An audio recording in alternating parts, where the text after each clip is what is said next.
ഗോവിന്ദ ഹരിഗോവിന്ദ. കൊട്ടിയൂർ വൈശാഖ മഹോത്സവത്തിന് മുന്നോടിയായിട്ടുള്ള നീരെഴുന്നള്ളത്ത് ചടങ്ങ് നാളെ നടക്കും.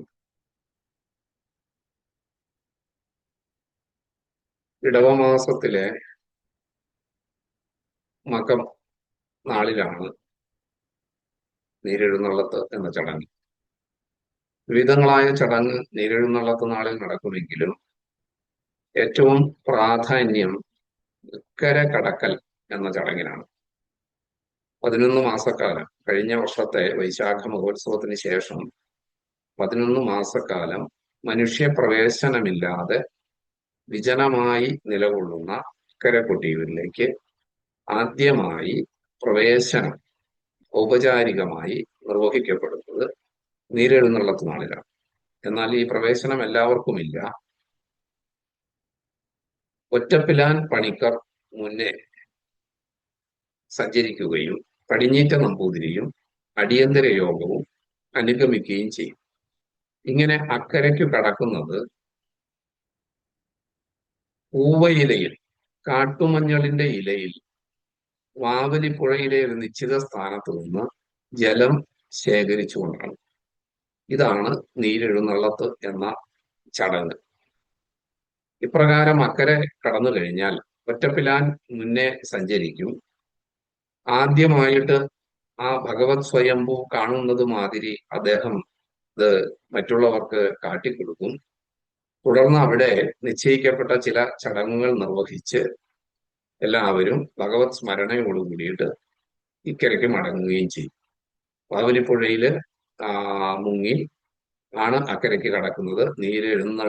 നീരെഴുന്നള്ളിച്ചുകൊണ്ട് പൂവയിലയിൽ ജലം ശേഖരിച്ചുകൊണ്ടാണ് അക്കരയ്ക്ക് കടക്കുന്നത്. അത്യധികം പാവനമായിട്ടുള്ള വൈശിഷ്ട്യമാർന്നുള്ള ഒരു ചടങ്ങാണ്. ആ അക്കര പ്രവേശനത്തെ പറ്റിയിട്ട് ചന്തുനമ്പ്യാർ പറയുന്നത്, നീരാടി തോർത്തിയിടാതെ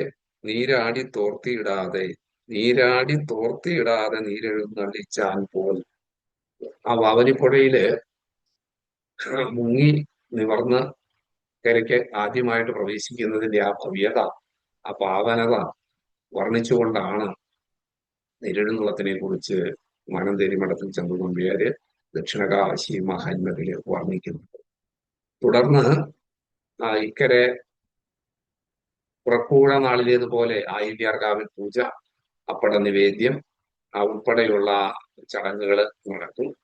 നീരെഴുന്നള്ളത്ത് കഴിഞ്ഞാല് അക്കരെയുള്ള നിർമ്മാണ പ്രവർത്തനങ്ങളൊക്കെ നീരെഴുന്നള്ളത്ത് കഴിഞ്ഞാലാണ്. കയ്യാലകള് അതിന്റെ സജ്ജമാക്കലും ഒക്കെ സാധാരണ നടന്നു വരാറ്.